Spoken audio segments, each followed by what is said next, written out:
I work with young adults in growing their leadership and organizing whenever possible. If everybody stayed home, the people who you don't want to speak for you will be the only voice in the room. So the people who don't think that you should be able to vote, the people who don't think that you should have policing that's not just beating you over the back of the head, the people who feel that you shouldn't have housing or access to care, or you shouldn't have childcare, all of those people are going to speak for you, and they're going to speak based on their intersection and what they want. I have created a structure around myself that isn't just based on movement work. It's based on family.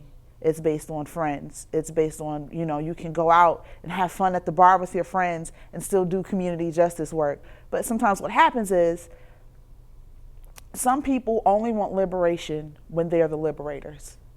And if it's a young black woman, if it's a single mom, if it's a trans woman, if it's someone else that doesn't fit a certain kind of mold, that maybe doesn't look like Martin Luther King, that maybe doesn't look like Malcolm X, there's a problem with having them in a space. And one of the things that I've tried to do is abolish what respectability looks like in community organizing.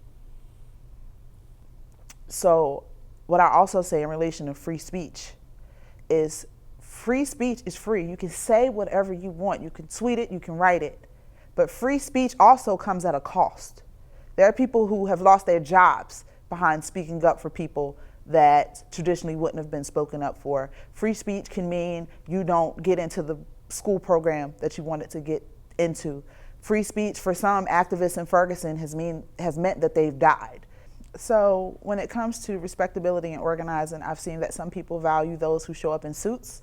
Some people value those that show up in titles. Some people value those that show up and they're married and they have a certain income level. I've also seen the other way around, where it's people value the community organizer that's poor and struggling and has sacrificed everything for family. Like there doesn't have to be two polar opposites. Like I'm working on my MBA right now and I still go out to community meetings.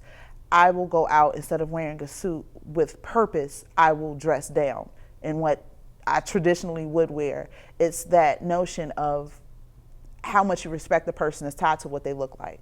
We're tied to the perception of what their struggle is. And I think that in community organizing, we have to stop putting people into these compartments of what you're supposed to look like, and know that here we're all on a spectrum, and everybody's voice on that spectrum should be respected regardless of what you perceive them to be.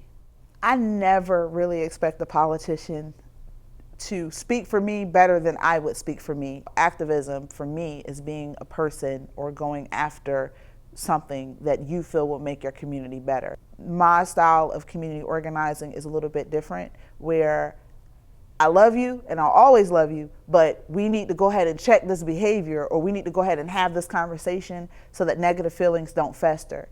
And I think that community organizing can also help build people through their careers, because if you're a good community organizer and you do well by people, that translates into other skills.